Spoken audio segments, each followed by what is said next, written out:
Magandang araw, Pilipinas. Sa gitna ng tumitinding krisis, pagkain ng tumataas na presyo ng bilihin, muling napapanahon ang tanong, nasaan na ang suporta para sa ating mga magsasaka? Tama ka dyan, Leia. Sa ating special report ngayong araw, tatalakayin natin ang kalagayan ng mga magsasaka sa bansa, ang tunay na tagapagtaguyod ng ating food security at kung sapat ba ang tulong ng kanilang natatanggap mula sa pamahalaan.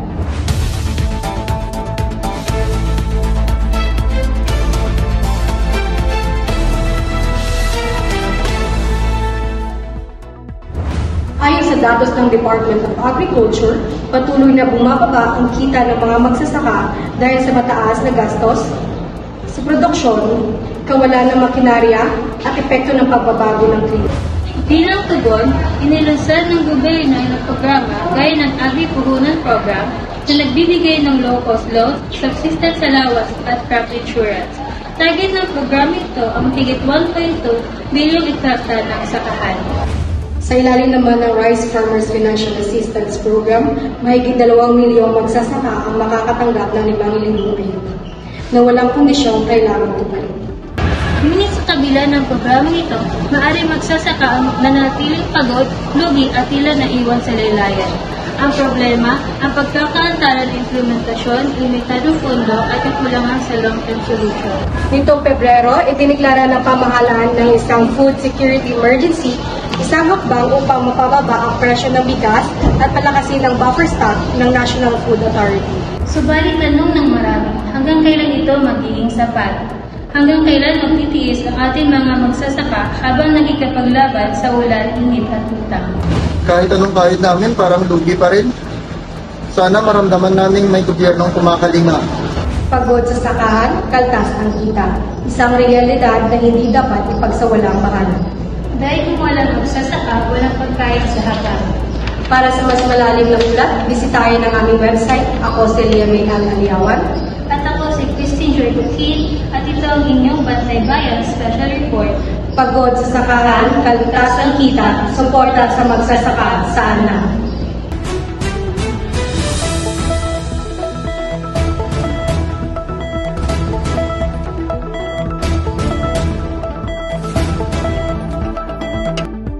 And now, here are the news from Department of Health. My name is Jace Cardona and my partner, Rolis Pumporo. Philippine receives a strong endorsement to advance health security capacities following the completion of Joint External Planning.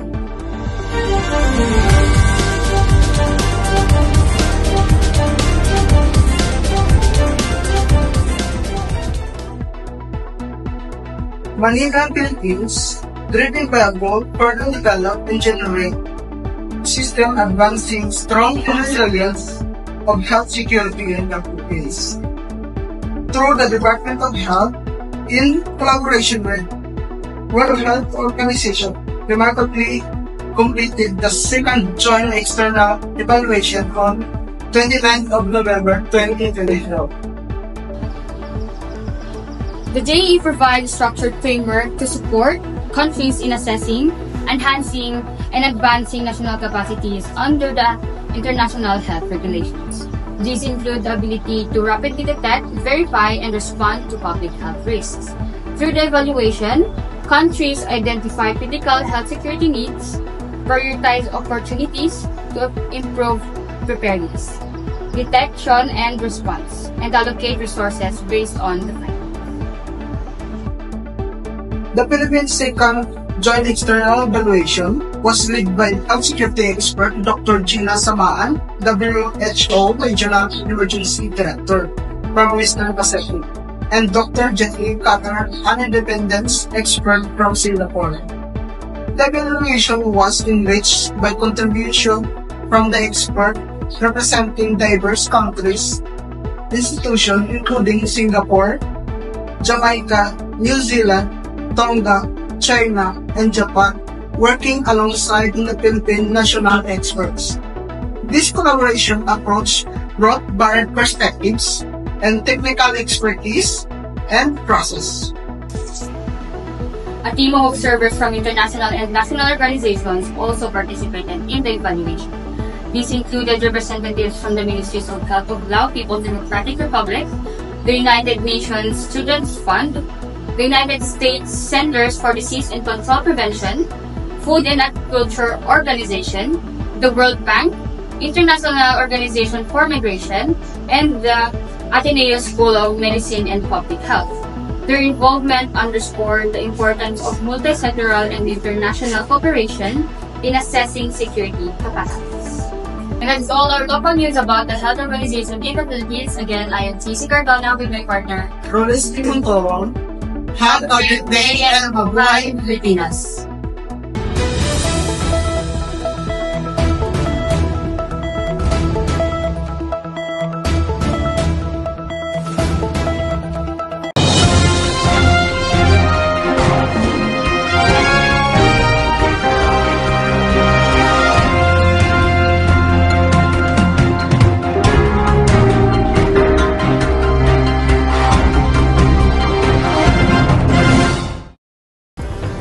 Magandang araw, Pilipinas! Ito ang Balitang Bayan. Hatid namin ang mainit na balita mula sa loob ng ating bansa. Ako si Rainy Evangelista. Ako si Bon Brian Ivelhera. At ako naman si Daniel de los Reyes.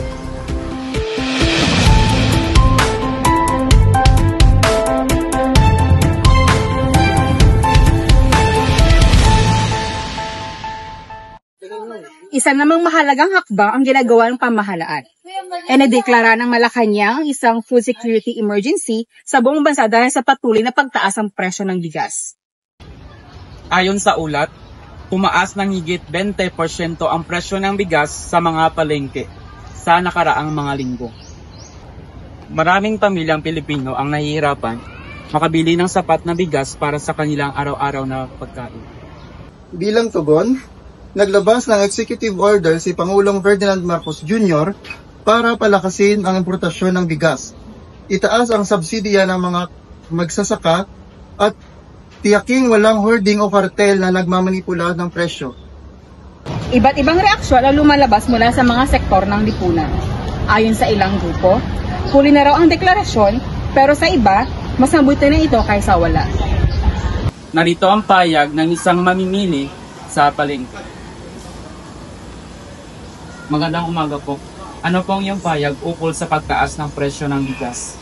Magandang umaga po. Dati po nakakabili kami ng 1 kilong bigas araw-araw.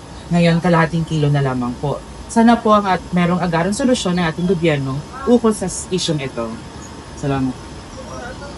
Ayon sa Department of Agriculture, inaasahang mararamdaman ang epekto ng mga hakbang sa loob ng 2 linggo. Panawagan din ng ahensya na suportahan ang mga lokal na magsasaka upang mapanatili ang supply ng bigas. Mula rito sa Balitang Bayan, Kami ang inyong tagapaghatid ng totoong balita. Ako si Daniel de los Reyes. Ako si Bon Brian Ivelhera. at ako si Rainy Evangelista. Hanggang sa susunod na ulat. Ingat, Pilipinas!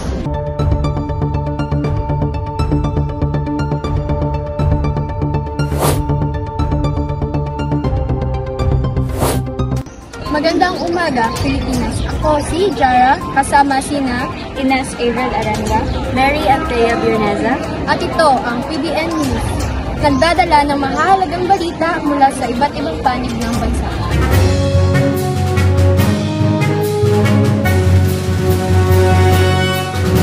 Ngayong umaga, tatalakayin natin ang isang napapanahong issue sa direktang makaka-apekto sa bawat Pilipino, ang seguridad sa pagkain.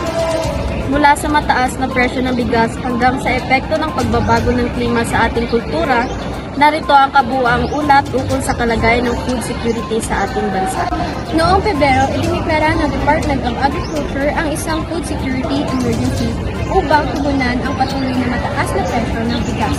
Sa kabila ng pagbaba ng presyo ito sa pandaigdigang merkado at ng pagbaba ng taripa sa bigas noong nakaraang taon. Sa ilalim ng deklarasyong ito, tinayang tulutan ang National Food Authority na maglabas ng kalahati ng kanilang 300,000 metric tons na buffer stock sa loob ng 6 na buwan upang mapababa ang presyo at matiyak ang sapat na supply.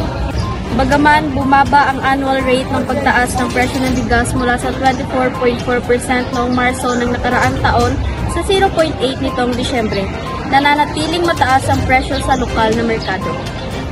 Ang sektor ng agrikultura na bumubuo ng malaking bahagi ng ating ekonomiya ay patuloy na aapektuhan ng pagbabago ng klima. Ang mga epekto ng El Nino tulad ng tagtuyot at pagbaha ay nagdulot ng tinatayang 4.4 bilyong pagkalugi sa agrikultura na nakakaapekto sa halos 78,000 hektarya ng lupang pansakahan.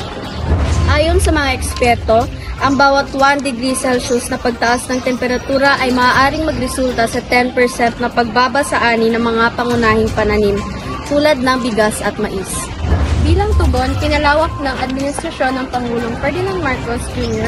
ang Kadiwa Program upang direktang maipagdili ng mga magsasaka ang kanilang ani sa mga consumer sa mas abot kayang presyo. Noong July 2023, nilagdaan din ni Pangulong Marcos ang New Agrarian Emancipation Act na nagpalaya sa mahigit 600,000 agrarian reform beneficiaries mula sa kanilang mga utang na umabot sa 57 billion. Bukod dito, pinalakas ng Pilipinas ang kooperasyon sa Vietnam upang matiyak ang sapat na supply ng bigas, kung saan halos 45.4% ng rice export ng Vietnam ay napupunta sa Pilipinas. Sa kabila ng mga hakbang na ito, nananatiling hamon ng pagtaas ng presyo ng pagkain, na siyang pangunahing dahilan kung bakit hindi pa rin bumababa ang antas ng kahirapan sa bansa. Ayon sa Philippine Statistics Authority, bumaba ang poverty rate sa 15.5% noong 2023 mula 18.1% noong 2021. Ngunit, tinatayang 17.54 milyong Pilipino pa rin ang nabubuhay sa ilalim ng poverty line. Ang mga isyong ito ay nagpapakita ng pangangailangan para sa mas matibay at pangmatagalang solusyon upang matiyak ang seguridad sa pagkain ng bawat Pilipino. Sa harap ng mga hamon sa seguridad sa pagkain, malaga ang pagtutulungan ng pamahalaan, mga magsasaka at ng bawat mamamayan upang makamit ang layunin ito. Patuloy naming susubaybayan ang mga hakbang at programa na inilulunsad upang matugunan ng isyong ito. Ako si Mary Antea Vierneza. Ako si Jara Hani Ibayados. At ako si Ines Avril Arenga. Maraming salamat sa inyong pagtutok.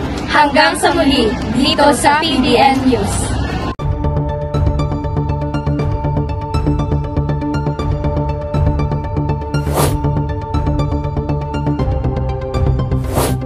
On international news, this just in, a major running out of the OSCE this week. A new report is calling for urgent action to address what is called a megatrend reshaping society, demographic decline. The report presented by OSCE Parity Assembly, Vice President Godwin Cutler, highlights birth rates and aging populations across the region, trends that could overwhelm pension systems and the labor force.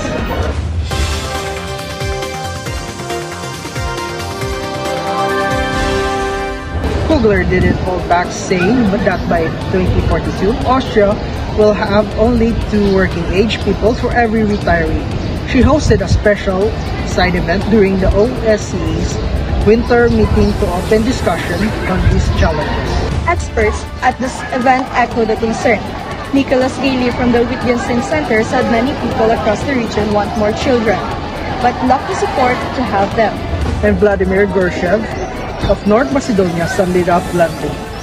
There are no human resources without humans. Since 2019, 2/3 of the world lives in a country without birth rate below the replacement level. Kugler's report pushes for big questions. How do we support families? Why can't we rely on migration or tech alone? And how do we shift from cultural attitudes toward having children? She calls it a wake-up call and urges stronger cooperation across the OSCE states to create real, sustainable demographic solutions. An issue that touches everything from the economy to national security. And one that may define the future of many nations. This is International News. I'm John Benedict Wanderlon. I'm Shara Lucena Di Faustino, bidding you a good election day.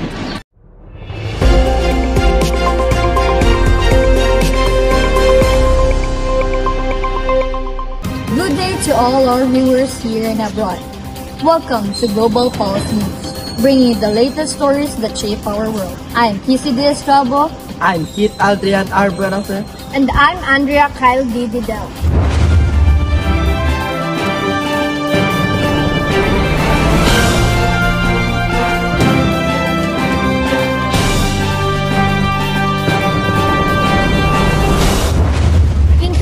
international headline, a new study has revealed alarming news about the food we eat daily.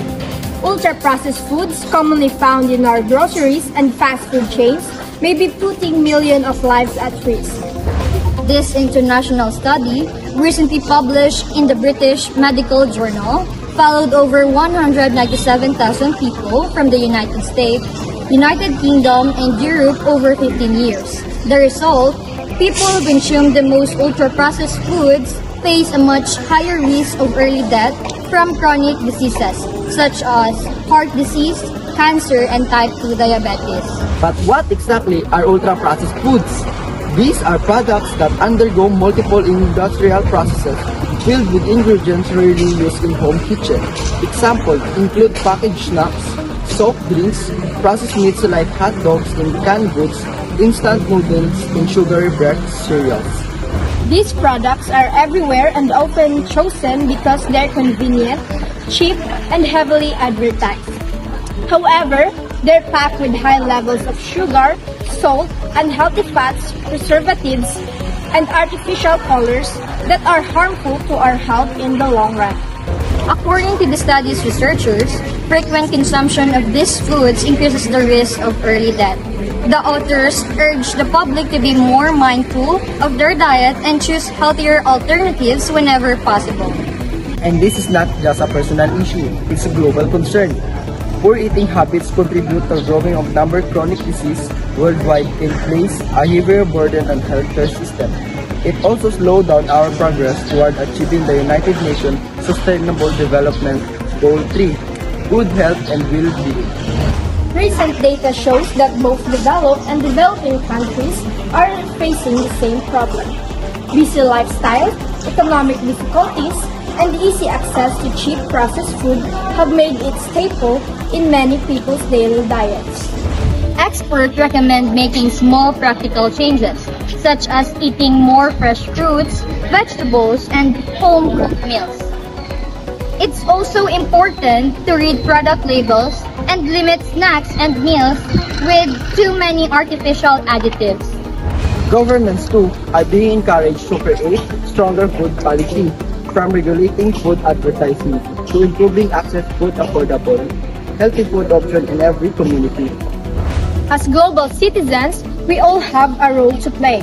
By choosing healthier food today, we protect not just ourselves, but also help build a stronger, healthier society for the future. And that's our international story for today. Stay informed, eat well, and live better. I'm Kissy Estrabo. I'm Kit Adrian Arbenofer. And I'm Andrea Calgidida. Thank you for joining us here in Global Pulse News, where your health and world matter. This is Global Pulse News.